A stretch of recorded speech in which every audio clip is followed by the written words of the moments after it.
face and start kicking ass, just like it said at the beginning of the program. Man of the hour, tower of power, too sweet to be sour. Sending your ass on the jabroni jet to the other side of the territory, brother. The Alabama Hammer. Nightmares on the best part of my day. The goods from the woods. Hot damn!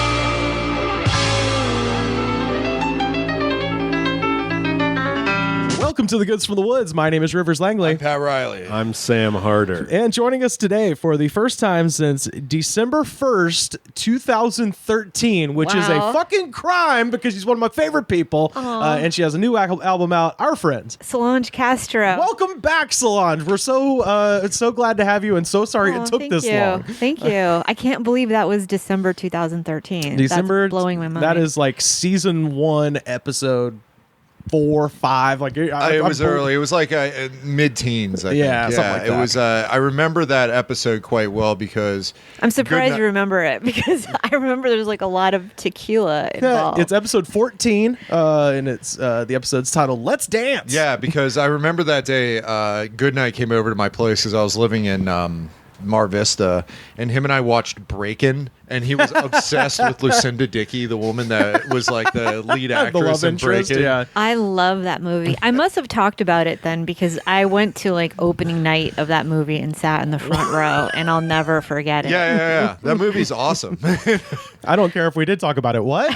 Really? Have you seen it? I've seen Breakin'. Yeah, Oh not opening God. night though. That's amazing. It was a big deal. It was like everybody was there. It was the thing Was to Turbo there? And do. Turbo, but everyone from my whole junior high school was there. It wasn't the premiere. It was just opening night. It was the night whenever the first night that it hit the theater. You didn't go to like the Chinese theater. I'm sure it didn't premiere at the Chinese theater, but you know. It was in Berkeley. So Gotcha. there wasn't a Chinese theater, but that movie still just like warms my heart every time I see it. And then Electric 2.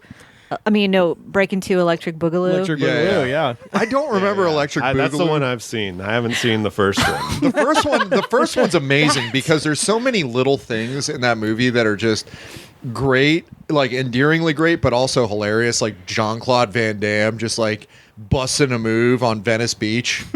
He's like wearing like a wrestling singlet, and and like another guy who with a bit part in Bloodsport, like there's the ring of people dancing, and then they just zoom in on Jean-Claude Van Damme doing his one Jean-Claude Van Damme move, and who Ice-T is in it. Yep. There's the part where he's like just looking ridiculous with there's some guy in like a weird almost like barbarian outfit, like he's dressed like the wrestler Barbarian, but he's like playing a rack of keyboards that are mounted like not vertically, but vertically, and it's just like the normal way to play a piano. Yeah, that movie is amazing.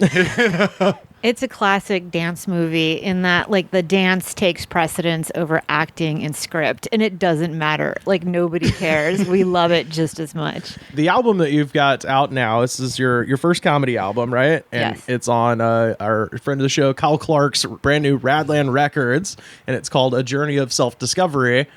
In your journey of self-discovery, were you breaking at any point? Because I know you can salsa with the best of them, but were you breaking? I can do like a few boogaloo moves from back and. Was Solange doing the robot at any point? Oh yeah, that's my classic. Hell yeah. Oh yeah, I love it. I wish I could actually take more like contemporary dance move classes. I think that would be super fun. Yeah. There's a guy I always see on the Santa Monica Pier who does the robot, and he has stepped up his game in the most exciting way, where he used to be a guy who would wear he looked like a valet, like he was about to park a car, like a white dress shirt and a bow tie, and then he had like a Nike SB hat and sunglasses, and he had white gloves, and he would like. He wasn't a silver guy. No. He was just a rope. He literally looked like a valet. Like that's the only way to describe him. Is he looked like he was about to park your Porsche or whatever at the Beverly Hilton. Yeah. Busted moves, and he would bust a move. And the most recent time I saw him, he is now a robot with a mohawk. Ooh, like it's on the pier. On the pier, and I I don't have any proof of this except that I recognized his moves because I saw him so many times as the valet. And now when I walk down Venice Beach Pier, it's now he's got like a robot, almost like a foam rubber. He added it to his repertoire. He's like a robot now. He's like, my robots need one thing. Yeah. A mohawk. Yeah. He transformed from a valet to a robot. I think he realized he needed a switch in branding. Yeah. He was I going to think make some money. Yeah. And there was a focus group involved. Well, and I can't help but imagine he was getting significantly sunburned out there after being there every day and doing maybe it protected his head. Yeah, doing the robot. But yeah. What if a robot stole his job? Yeah, the real guy's got a MAGA hat on and he's just at home pissed. Goddamn robot! Stole my job. Automation. Fuck you, Bezos. Robots could do the robot move better than humans. Yeah. Yeah, that's true. You looking at death, man. Come on, sucker, right now. She was good. I'm better.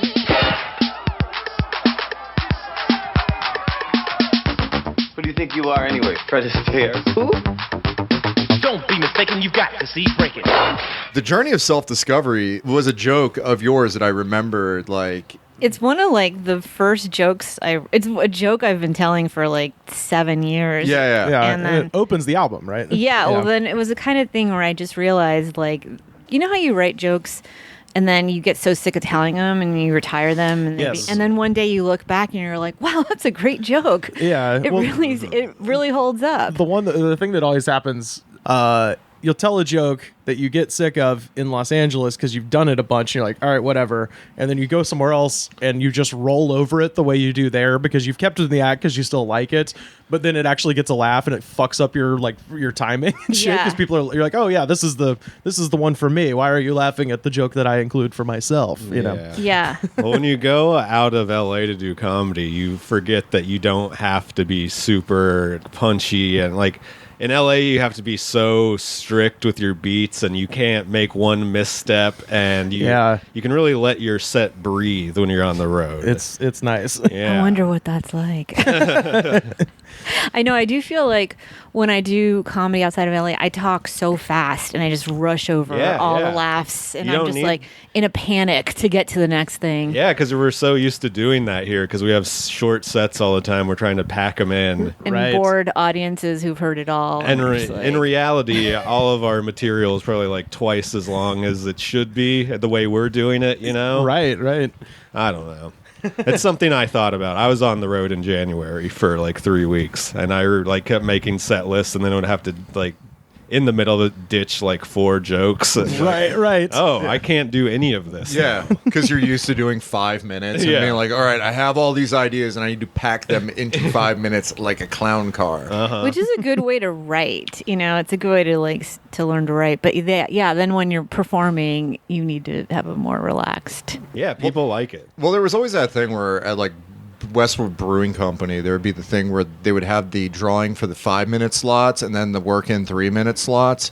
And then you'd go there and be like, all right, I wrote 5 minutes of stuff that I'm trying to sequence. And they get through the list and you're just like, shit. And then you have to make decisions as to, okay, am I going to try and just pack this 5 minutes worth of stuff into 3 minutes? Or like, how do I cut it? And it was always, some frat boy stealing your 5 minutes to be like, so I took this girl on a date to In-N-Out Burger. And doing that horrible joke premise that they always do, In-N-Out, you know what I'm saying? It's just like, oh my God.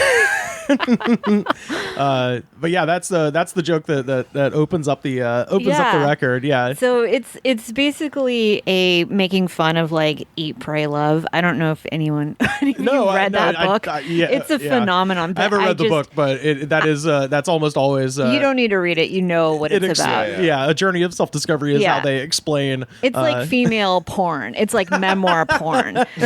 And I mean, and I kind of like hate Reddit. Like there's different. Why? Some women love it. It's so self-absorbed. Yeah, I'm kidding. It's terrible. It's the butthole of the internet. Yeah, and just this culture of like very privileged white women who are just still struggling. You know, that they don't have a clear perspective on like their problems are very first world problems. Yeah. So if she had a little more perspective, I might. She's actually a great writer, and she's gone on to write other books that I've actually enjoyed. She wrote one about marriage, whose name I forgot, but this is Elizabeth Gilbert. Anyway, so she's a smart, talented woman, but the book I just despised, and I despise the culture around it. So was that actually in the description of Eat, Pray, Love, A Journey of Self-Discovery, or was it just maybe in the... I think that's probably the tagline for like 90% of female memoirs. Or at least the blurb in like the critics notes on the back, or the writers like the plaudits on the back of the book, where it's just like a journey of self-discovery. The New York Times. Yeah. Yeah, in a way I shouldn't be making fun of it, because as a feminist, it is sort of like women trying to reclaim their power and their voice, and it's all things I agree with, but the way it's done is just like so kind of gross to me, and like it's just not attractive at all. So the tour de force journey of self-discovery. And then the journey always ends with a husband. And my joke is because nobody wants to read a journey of self-discovery that ends with the author going on medication and giving up sugar and flour. She has to have, and that's the part I really hate, and that is kind of like more of the patriarchy, where it's like, women can do whatever they want, have all kinds of adventures, but like don't end up alone or you're sad, the book can't be in the rowboat, borne back ceaselessly into the past and all that. That's acceptable for the end of a men's book, but that's so romantic. It's like, I'm going off by myself, fuck all this. Don't end up in a studio in Marina Del Rey by yourself. Like that's basically considered just not the end. That's not the end of the story. That can't possibly be a satisfying ending. And then so in Eat, Pray, Love, she does marry this guy who she has since divorced, and then she's with decided she's a lesbian, and she was in love with her terminally ill meditation teacher or something like that. Is that the end of Eat, Pray, Love? No, this is real life. That's a sequel. That's the next book she's writing. It's called Some Real Ass Shit. Yeah. It's kind of like the Gump and Company of the... Oh my God, Gump and Company. Dear Lord. Doesn't Forrest Gump ends up an astronaut in that book, I think? I don't remember. In the pretty book sure. Or the movie? No, the first line of Gump and Company, the book sequel that for some reason never got made into a movie, is like... Well, no, the reason why it didn't get made into a movie... Because Winston Groom's fucking insane. No, it's also he got screwed over, basically, where they said, based on the screenplay, you get like... up front like $200,000 and like 2% of like the gross or like the net. And basically the Hollywood accounting basically said that like, oh, we didn't make any money on Forrest Gump, so you don't get any any points. Your points are worthless. Right. And he was like, well, screw you. You don't get to make the highly lucrative sequel, Gump and Company. Gump and Co. Simon & Schuster Audio presents Gump and Company by Winston Groom. Read by Will Patton. Let me say this. Everybody makes mistakes, which is why they put a rubber mat around spittoons. But take my word for it, don't never let nobody make a movie of your life story.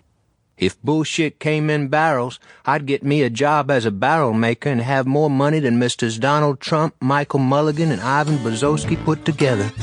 It's like very meta, where like Forrest Gump, the character, is mad about Forrest Gump, Tom Hanks, making a movie about him and like fucking up his story. Forrest Gump's whole thing was that he didn't get mad. Yeah, well, in this one, he's furious. Yeah, Forrest Gump is back and he's pissed. The new Forrest Gump will strike down upon thee with great vengeance and furious anger.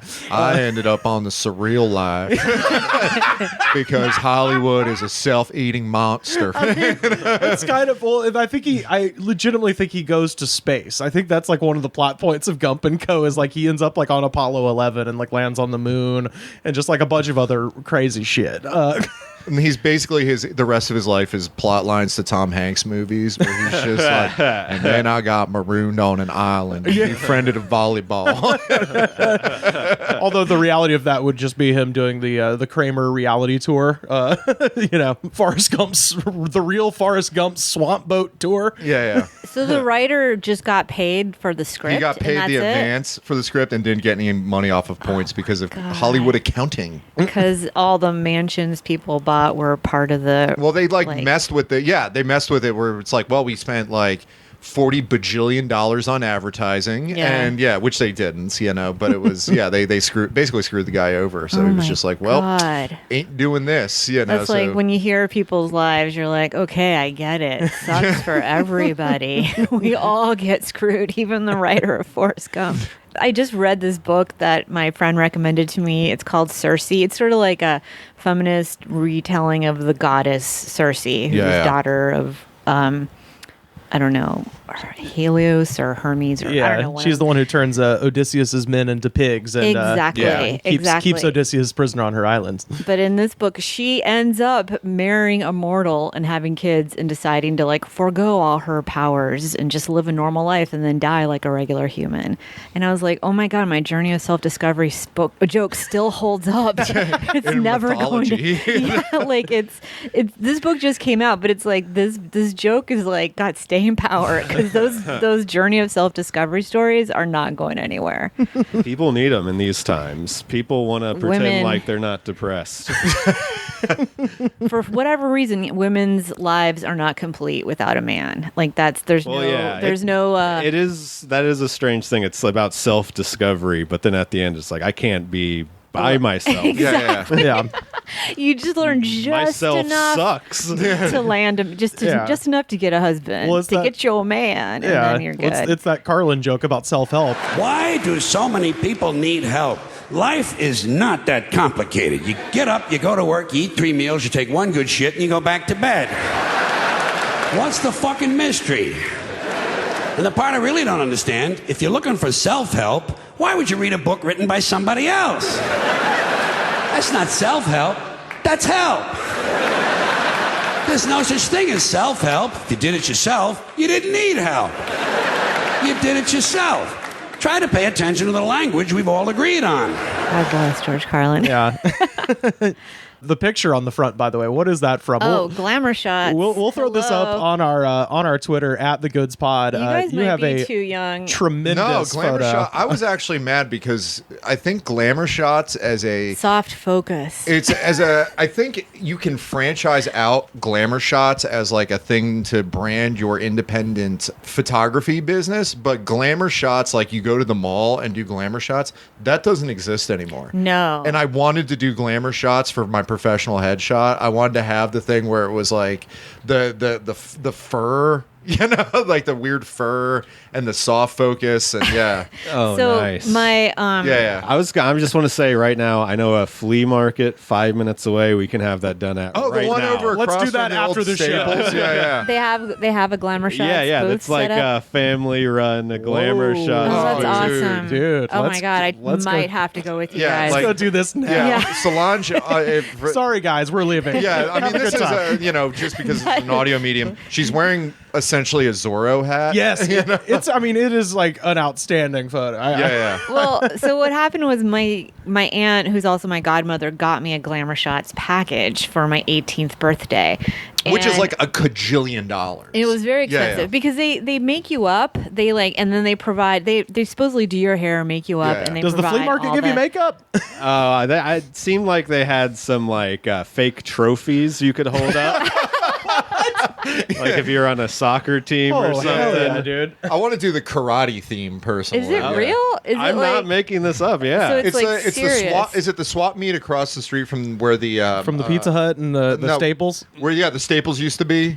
I've always wanted to go to that swap meet, but now I have reason. Well, if you're looking for a blanket with a picture of Marilyn Monroe smoking a blunt with Tupac Shakur, yeah, best place to get it. Oh, that's tremendous. God, that does sound. I don't super have to go to fun. Venice beach anymore. Nice. So you were saying they got you all made up. So yeah, so my mom, my 2 aunts, my grandmother, and maybe like other family, like another family friend, all came with me, and I was actually not that excited about it, believe it or not. I didn't really want to do this, but I had like the whole family there, and we did that. And then my mom insisted on buying, like, I know there's other shots of me in other outfits, I just don't know where they are. Yeah. But that's the one that she had framed and had it out. And I think like multiple times I tried to put it away, like in a drawer, and like my sister or somebody would find it and just bring it back out. Like the family would not let me not have this Glamour Shots experience. And so I was using that picture to promote the album recording. Yeah. And then I was just like, screw it, I'm just going to use this as the cover of the it's album. perfect. Yeah. I mean, I think the album cover, like, if nobody likes the album cover has killed it. Everybody's happy with the album cover. It's weird because they still have like JCPenney like photo studio. Olin Mills. So you could still get like some Olin Mills action and get like a glamour-ish shot and get a throw blanket with it printed on there nowadays. But I remember when I was in high school, the whole like trajectory of like what the senior photos were. Like there was the thing where the guys, it was just like you showed up to the photo studio in your basketball shorts, and then you just like throw on like a tuxedo jacket and like not even a tuxedo shirt, just like a bib with like a bow tie on it. So like the $1 Million Man Ted DiBiase head. Yeah. And then you just sit there, you get the one photo. Maybe they take like 10, 15 proofs. They send it to you, boom, done. I remember there was just like the ladies in the class would have just a whole set, almost like the way in which people have engagement photos or any of that sort of thing, where it's just like sceneries and costume changes and all these sorts of things like that are just amazing. Yeah, actually, I think the only person that I remember, only guy I remember having that done is that there's a really hilarious photo of Matt Ingebrigtsen on one of those things, and like it's him like at a beach, just like wearing like cargo pants and like a button-down shirt in the waves.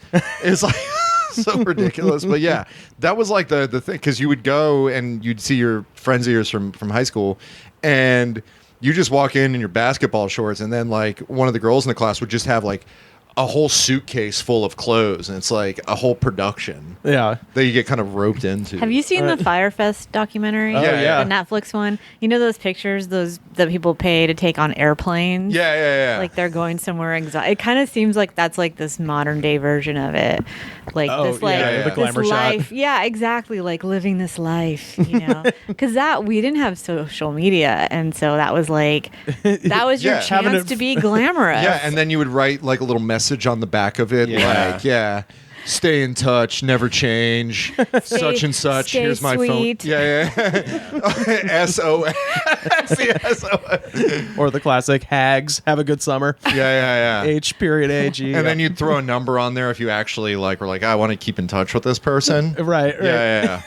Yeah, this is again an audio medium, and I'll throw this up on our Twitter at The Good Spot. The only thing I can add to this conversation is my spring picture from the year 2000, which was where I specifically asked if I was allowed to bring a hat, and they thought I would meant a baseball hat. Oh and my God! I brought a very strange hat that my mom got for me at Cirque du Soleil. Wait, how old were you there? I was 13. Oh my God! Oh my God. I can't believe you were 13 in 2000. Yep. Jesus Christ, you look amazing. Is that the year you won Prom King? I never won prom. Pat actually did though, legit. Wow. Yeah, royalty. I can see it. I totally see it. Yeah, but no, it was. There's like a weird like photo of me just not fully formed as a man with like sloping shoulders and like the bad, like it was like during the era where if you wanted a dress shirt it had to be 4 sizes too big. Oh yeah. Hell and yeah, like some dude. weird like shade of light tan with olive slacks that were way too big and probably had pleats in them, and with this crown that's like, because my head is so large, it's just like sitting on top of it, and it's like stretched out so it looks very phallic. I just look like about to do a job. It's a bachelorette party crown? Yeah, I look like I'm about to sell somebody a certified pre-owned Honda with my weird, like, geometric tie. Just like, I am the king of selling Lexuses.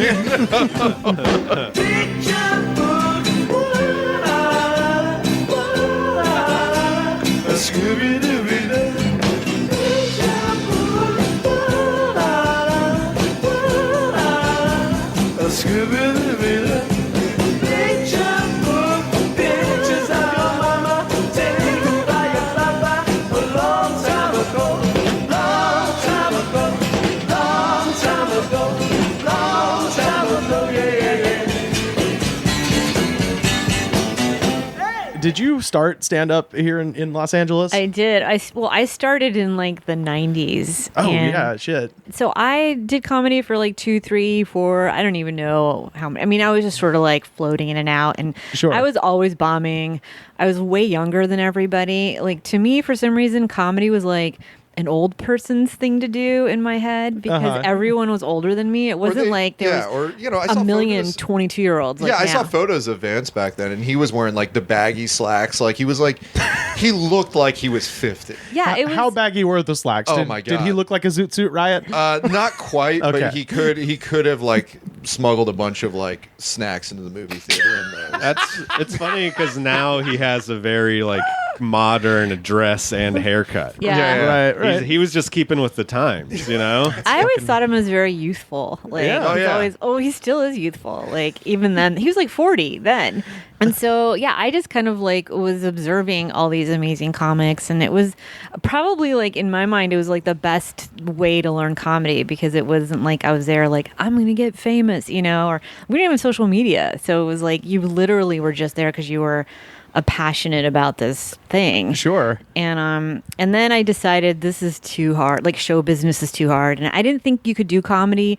There just wasn't like the opportunities we have now. Like, now it's just so different, which is probably why everyone in the world is a comic now. Yeah. Which maybe is not a great thing for comedy. But but I still maintained a friendship with Maria Bamford, even though I wasn't performing. And I just so I kind of like watched her career trajectory and, you know, all her struggles and just saw how hard it was. And I was like, oh, I don't think that's for me. That's too hard. Yeah.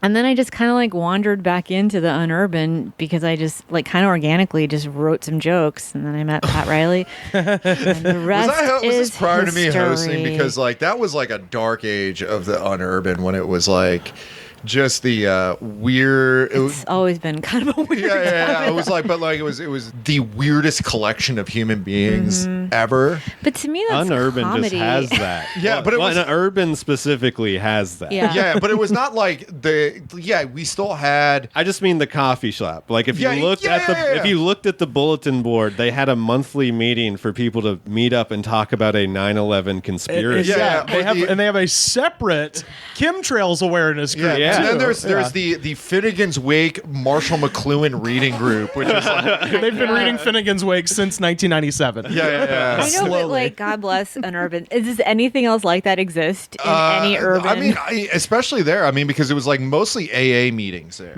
Yeah. And I actually went there to like do work, and there were like literally just people asleep on the couches. Yeah. Oh yeah.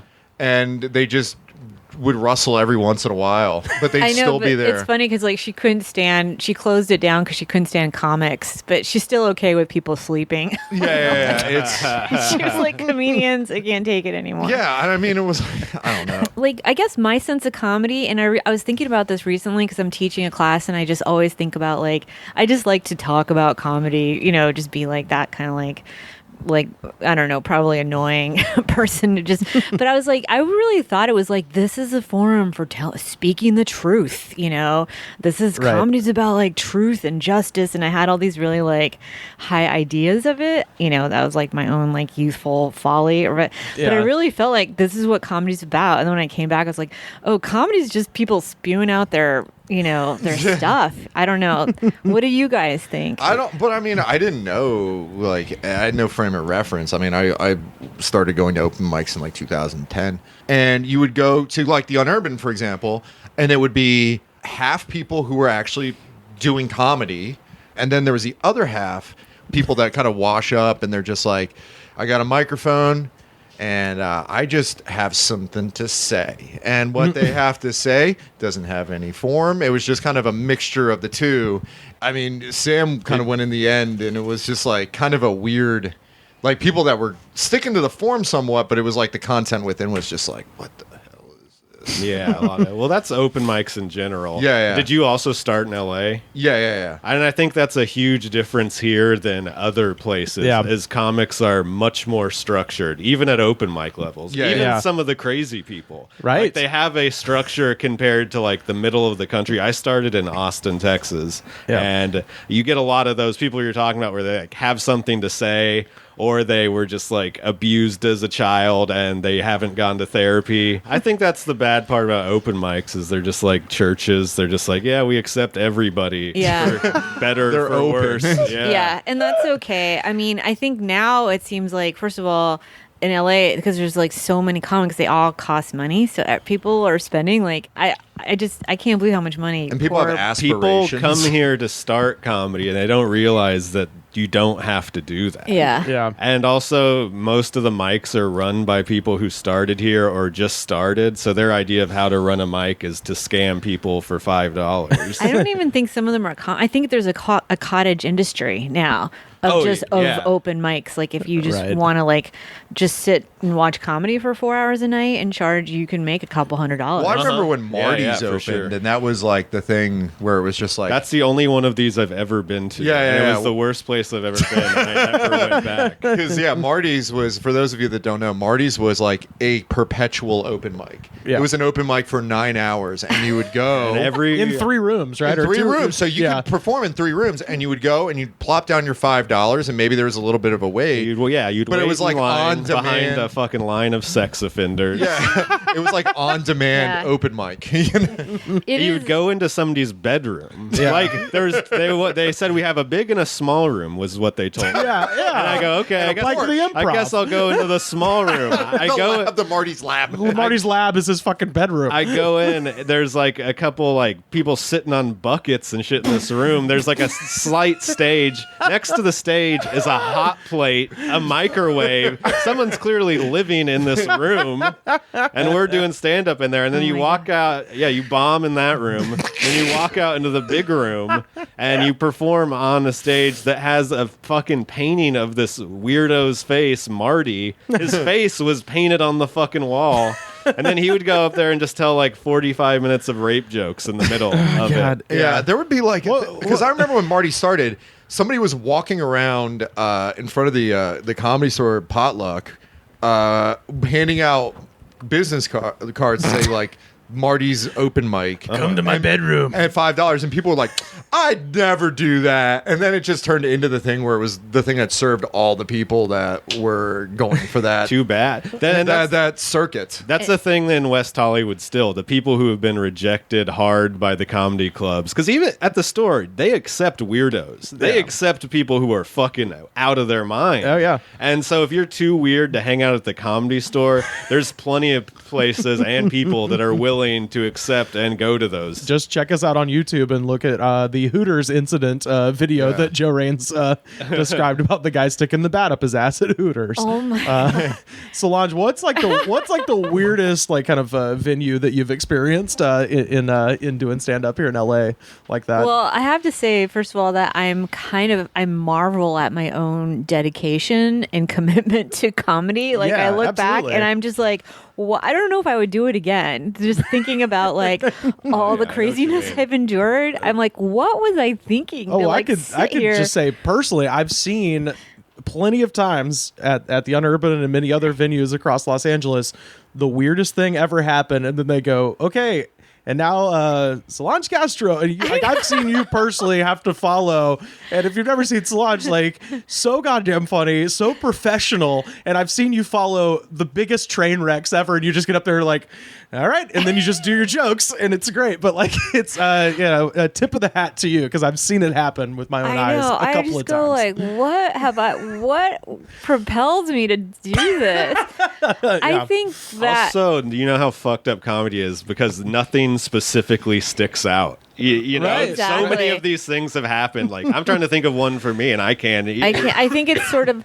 I think what it is about comedy, and I was thinking about this the other day too, is that I mean, because I work in advertising and like a lot of corporate environments where everyone is like so normal and everything's very prescribed. You kind of Yes. have to like.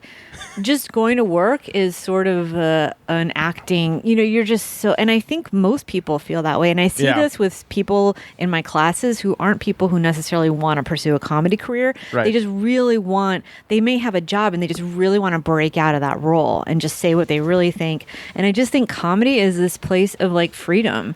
Yeah. And it's like, unfortunately, when you have real freedom, you also have to everyone's freeness coming out. Yeah. And I think a lot of like, no matter how much I hate what people say, I always respect the fact that like this is a place where I can say exactly what I think. And it kind of shocks me too that like you can make very kind of like very countercultural. You can just say things, and if they're funny, usually they will be received. Sure. Yeah. And that's like, I think that has kind of carried me through the like horrific nightmare of insanity.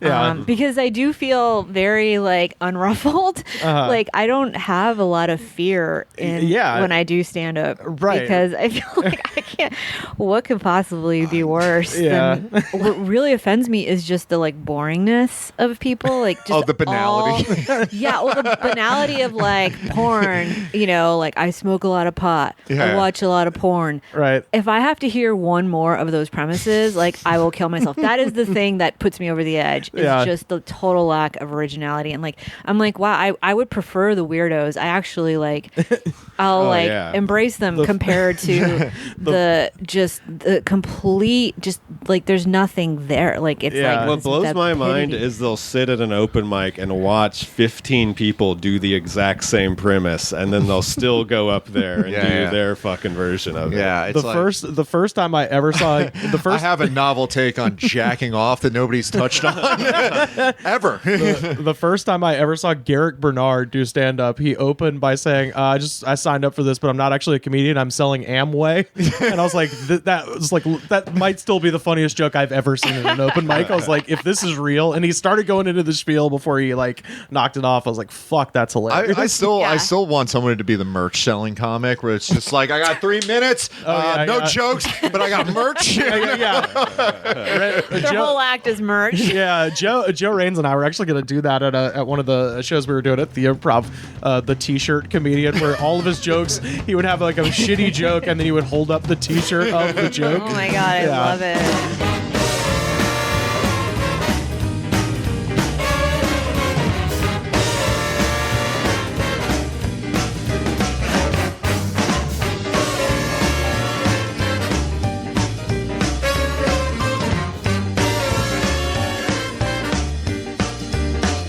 This is your first record that you put out, right? Yeah, and it was Kyle's idea. We were having lunch or dinner or something, and he's like, have you ever thought of recording an album? And I had honestly never occurred to me before. He's like, it's a great way to just retire, you know, everything you've done and just start fresh. And he's like, if you ever want to do it, I'll help you out. Yeah. And then this Roland Bonduck, who runs Time Warp Records, he was like, if you ever want a show here, I'll produce a show. And so it just like came together. And then Kyle said, well, I'm starting a record label. Do you want to be on the label? And I was like, sure. It was like, seriously, it was like my joke. It was magical. The way it all came together.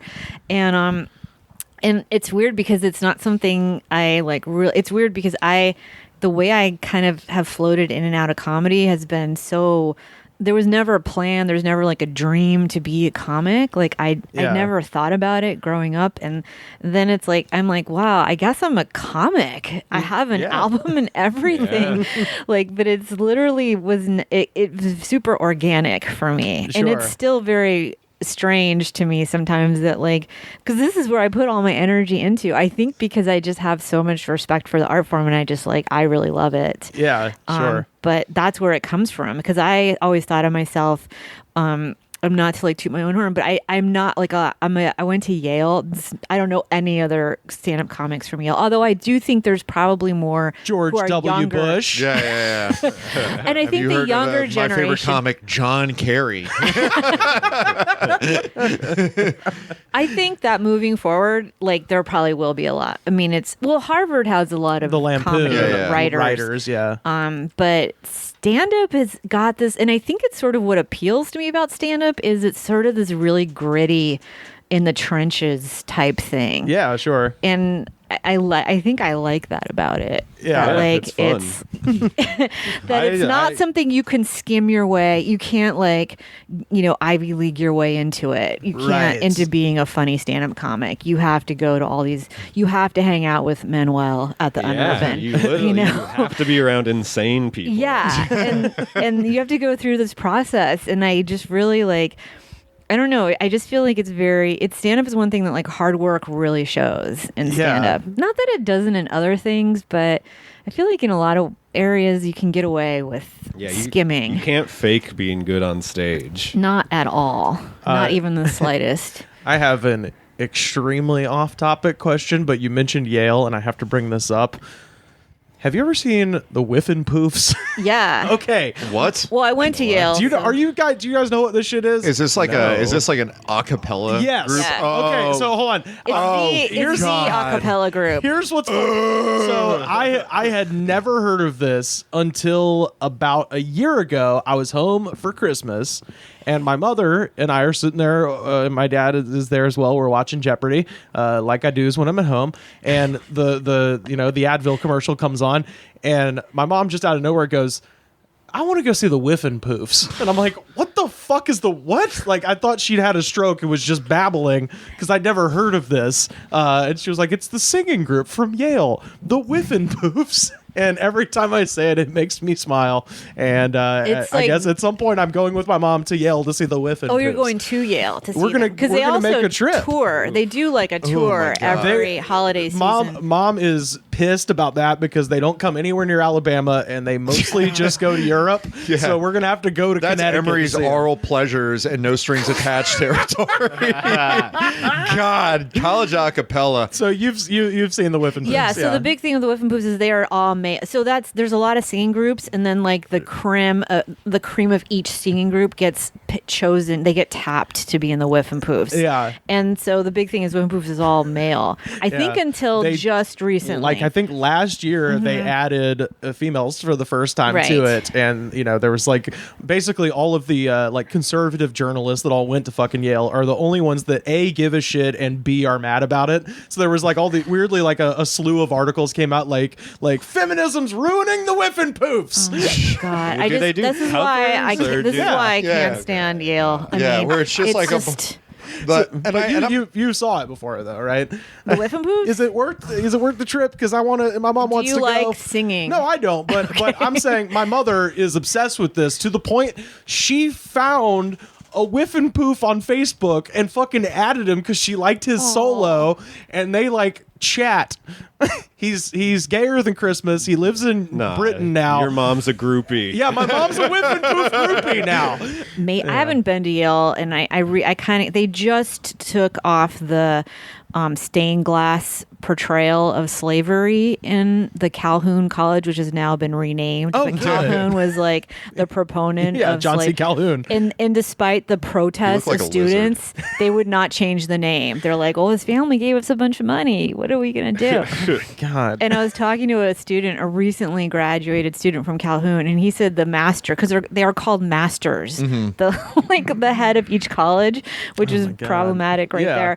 Was a African American woman, and she would have to she carried like Calhoun's like cane or something like that, like to graduation. He said she thought it was very funny, like it was ironic. Well, because it would piss off John C. Calhoun would be so mad about it. Right. So there's that element. Well, every photo of John C. Calhoun, his eyes look like the eyes of Satan. Yeah, it's amazing. He's it's the like scariest looking man.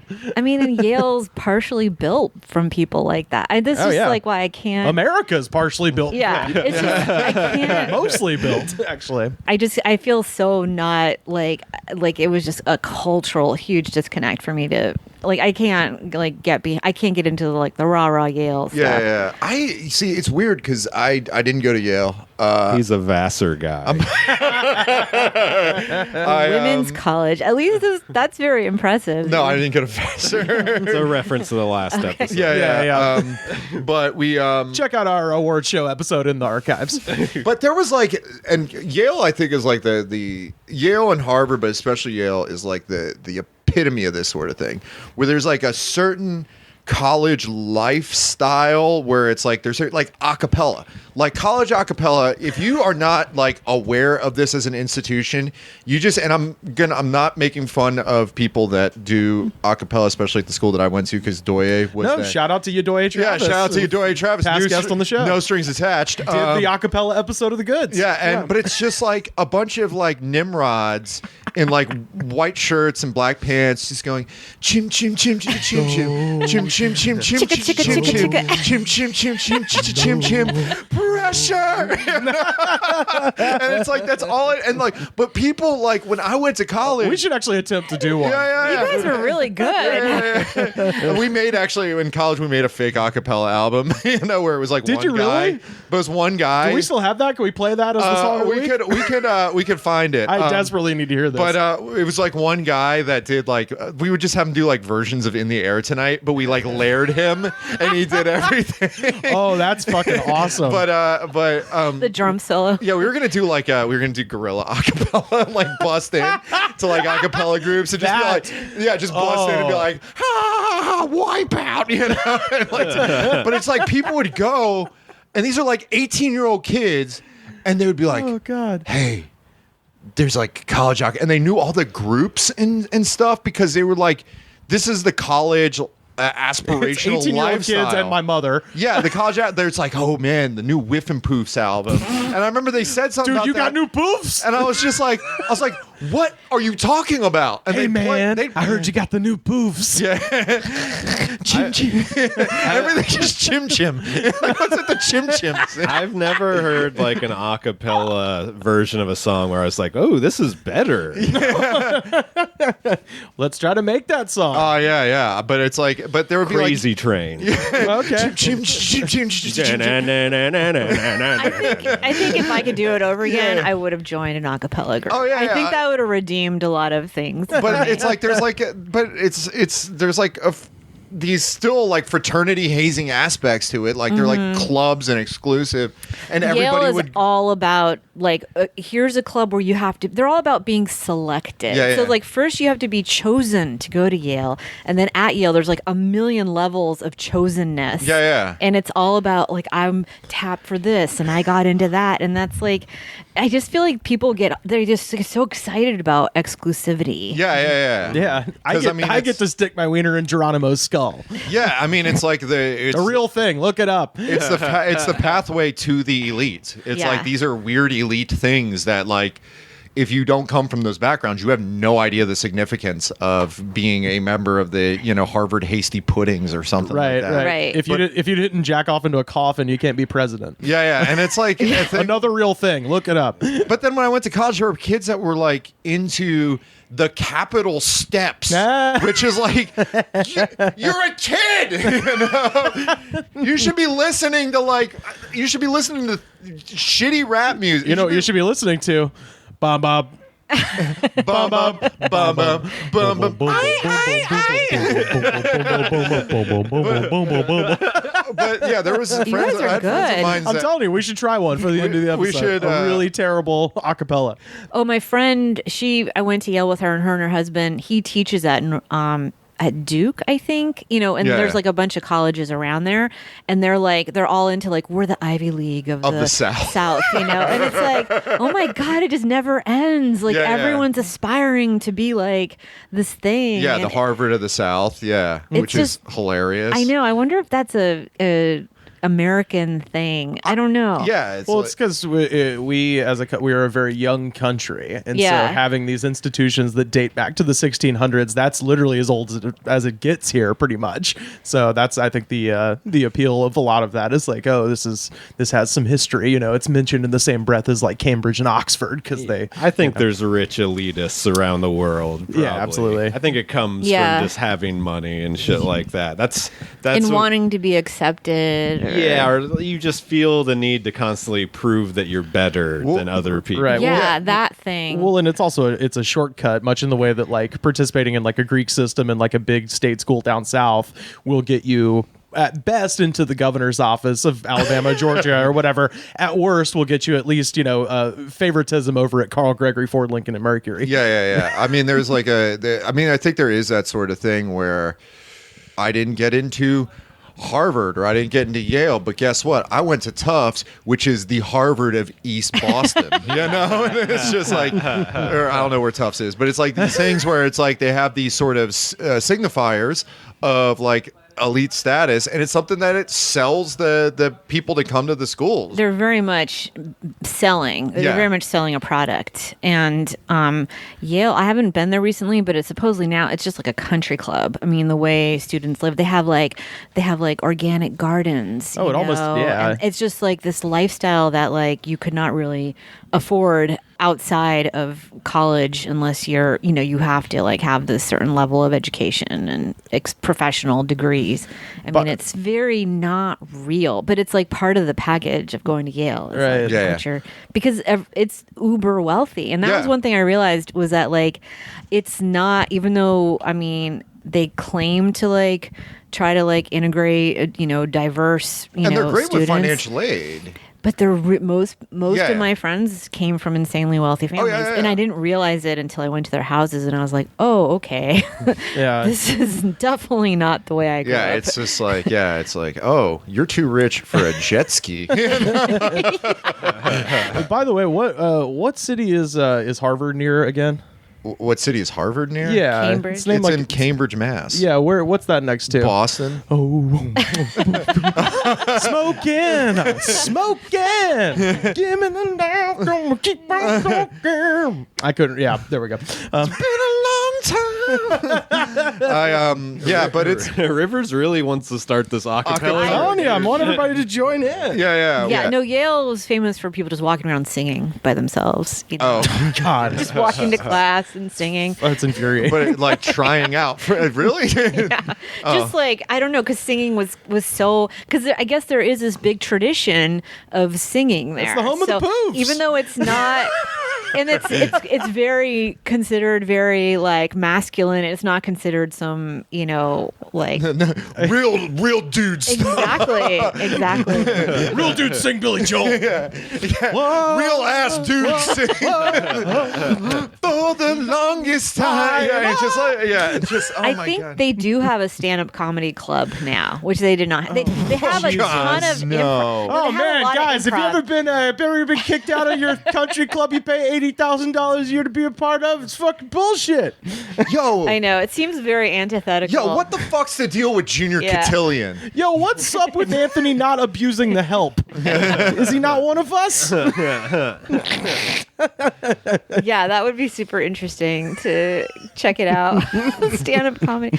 But yeah, so I like open mics, so that shows you like the polar opposite. Because I mean the open, I don't know much about the Lyric Hyperion. What's the quality of? It's like a black box theater. Yeah, I've been there, but I'm like, what's the open mic like? Because we've been talking about horror shows for open mics. It's got it goes through phases. Lately, it's had a lot of newer people. And I think I've noticed that at a lot of open mics in general lately. There's a lot of newer people or people who are like getting back into it. Right. But it's usually a place where there's a lot of funny people, like people who actually have jokes and know how to write. People that have credits too sometimes, shit like that. Funny people show up there. But it's a liberal ass Silver Lake room. Right. Also.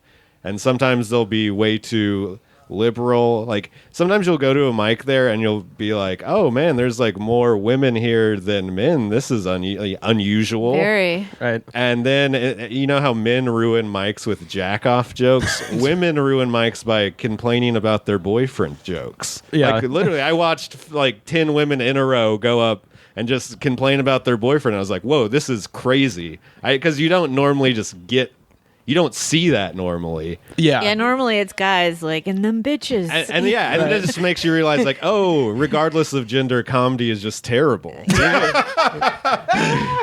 Yeah, I know. Bad comedy is bad comedy. Yeah, no matter who's doing it. Yeah, I jumped off the boat when Tinder was like just taking everything over. Oh yeah, people still have those Tinder jokes. People still have their, yeah, that's bad. Yeah. Don't talk about dating apps. If you're a comic who listens to this, that's like my next 5 minutes. I would prefer just a dumb joke to like someone just talking. Like, what do I feel like talking about? Yeah. You know, so I'll take, as long as it has a joke format, because I feel like that's so lost. Yeah, well, you have to be smart to really like write a perfectly dumb joke. Yeah. Or embrace the fact that you're dumb. Yeah. You know, it's just like at your core. But yeah, I've been thinking about going back or getting butt rock bread over. Yeah, to get butt rock and yourself. Yeah. Oh, that would be. Ooh, do the Mick Foley thing and sign up twice. Be like making the Royal Rumble. There's a mic at the Lyric that encourages characters. Oh, and clowning. And boy, man, dude, learn how to juggle and add that to Butt Rock Brett's repertoire. Oh, yeah. I've seen some miserable things in the past 3 weeks. Yo, you think you're a fucking juggalo? Go to the clowning mic and juggalo paint. I misunderstood what this was. Yeah. Just walk up on stage. Whoop whoop! When you walk into the Lyric Hyperion, you have to walk in through the coffee shop part of it. I went there the other day. There's a clowning duo. They walked in with full clown makeup on. Yeah. So they just looked like fucking freaks from the get-go. Well, Sacha Baron Cohen studied clowning, and I do think that like clowning class will benefit your stand-up. Oh, yeah, if I'm you sure. like. But the whole clown like costume. People start taking clowning and then quit stand-up. I was at a party last night. There's a guy here from the Netherlands doing a show at the Lyric. He was a stand-up comic. Then he started clowning. Now he doesn't do stand-up anymore. I really actually do want to take a clowning class because my friend Kusano, she took one and she said there's this exercise, which I've actually done it in acting class, where you just literally stand there for like 10 minutes and say nothing. And I feel like that, because I just have this compulsive, like, I can't stop talking, you know, like I just feel like that exercise of being so vulnerable and just being there, connecting, like, and that I feel like it's lost sometimes in comedy. I am Solange, aka Silence the Clown. I do want to see the clowning, and I don't know if clowning open mics are a thing or they just added it because they have clowning classes at this theater, and they want to just give them another space to perform. But clowning open mics seem worse than stand-up open mics at this point, because I go pretty frequently to the mixed clowning stand-up mic. Really? When is that? It's Tuesday at 5. Oh yeah. I'm hitting the clown mic. I'm gonna get my juggalo paint. Right, yeah. Whoop whoop.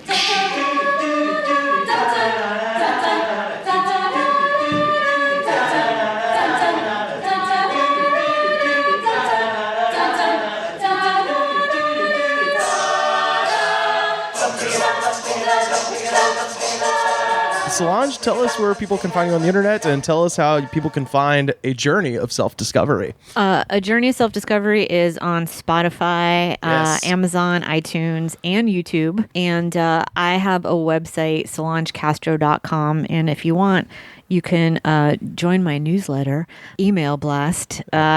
But I only send out like one a month. I know people get upset and they unsubscribe, and then I feel weird when I see them. They don't realize that I know. And that, just send me an email at sunangel, sunangel.castro@gmail.com, and I'll add you. I had it on my website, but then it was like all like Russian, you know, like just bots. like weird bots just were scanning signing for up. any available email address on the Yeah. website. Yeah. So now and give me permission to use your email because I'm very respectful of people's email preferences. And then you can just follow me on Instagram or Twitter, Solange_here. And great follow on both, by the way. I should thank add. you. Yeah. I try with my Instagram stories. Yeah. So thank you so much. Yeah, absolutely. Yeah, definitely find Solange online and give the album a listen. It's so funny. I listened to it when it after the record release. Oh, I went back and you. listened to it. So goddamn funny. I felt bad. I didn't make the recording because you came afterwards. So I had a show in a weird part of town I'd never been to that night called Montrose. I did that show too. I had never heard of Montrose before either. Yeah, that place is far. Yeah, it's like the wine bar. It was a really fun show. Our friend Roy Haber Was put it Sammy on. Hagar there? No, but I found out because I'd never been to that part of town before. I was like, what is this beautiful little street? And it turns out it's the street that Will Ferrell runs down naked in an Old School, where he goes, "We're all going streaking." That's where they filmed that scene, and that's the only claim to fame that part of town has, other than I guess Sammy Hagar naming his band after it. But Rivers Langley performed there. Yeah, and Solange Castro. But I tried to make it over, and I literally got there right when the show was over, and I was like, "Fuck!" But I'm glad I got it. I'm glad I got a chance to hear it though, because it was outstanding. Thank you so much. And, I really Montrose appreciate was named after Ronnie Montrose. Oh, okay. Sorry. Is it really? But yeah, so definitely check out Solange on Spotify and all of those platforms. Sam, where can people find you on the internet? Twitter at Slam Harder or Facebook Sam Harder. Send me your email. I'll sell your data. Unlike Solange, I'm going to sell your data. I'm not respectful with it. I'm trying to make some money. Yeah, I'm a part-time Russian bot. Yeah, friend him on Facebook because he's got a deal on Ray-Ban sunglasses for $19.99 or Hydro Flask and high-heeled Jordans for some reason. You can find us on Facebook, facebook.com/thegoodspod. We're on Twitter @thegoodspod. Every episode ever, youtube.com/thegoodspod. Big shout out to our friend Richard Eden up there in the Klondike doing the hard work at the Brain Freeze Podcast Network and thegoodspod.com. Pat, what should the folks do when they get to iTunes? They should rate, review, and subscribe. Buy Solange's album. Yes. Play it a bunch of times on Spotify and YouTube, and then she'll make money. That's right. Yeah. Or Yeah, just listen to it or and just Venmo her some money. Yeah. Or make sure to, if you check it out, make sure to, give it a rating, make sure to, give a comment, because it actually helps out with the algorithm of the comedy charts. And That's we want to see Solange in the top 10, top 5, you. Right where she top deserves 3. to be, damn it. Yeah. Let you, it play guys. on repeat while Yeah. you're sleeping. There we go. Yeah. It's a journey of self-discovery. Yeah. And we want to discover top rankings because it shows the attitude of gratitude. And if you don't have the attitude of gratitude, Daddy, fuck you. We'll see you next week. Watching every motion in my foolish love. On this endless ocean, finally love is known and shame. Turning and returning for some secret place inside. Watching in slow motion as you turn around and say, take my breath away.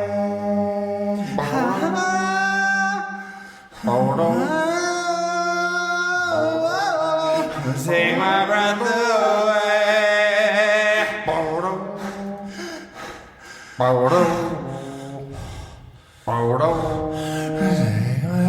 Watching, I keep waiting, still anticipating.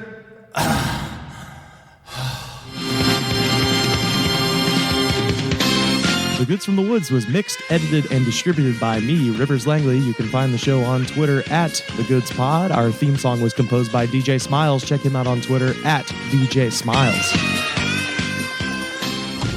This was a Brain Freeze podcast.